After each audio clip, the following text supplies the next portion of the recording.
Another streamlined capability is using the properties palette. Now, if you don't see the properties palette, you can go to the View ribbon tab.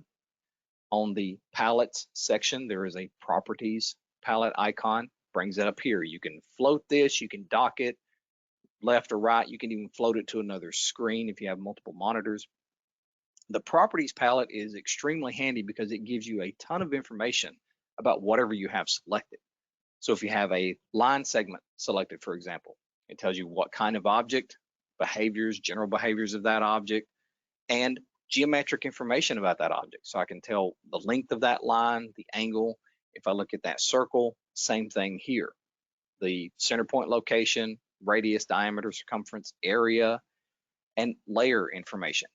Depending on the type of object, controls what kind of information you get. If I select a block object, for example, it tells me it is a block reference object, gives me information about that. If I select a piece of text, which I don't even think I have anywhere on this drawing, I don't. So everything in here is blocks and line geometry.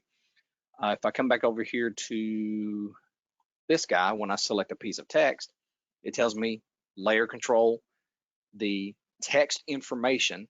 So I've got the contents, the style, annotated or not, even the text height, which I can dynamically control from here as, again, well, geometry information associated with that text.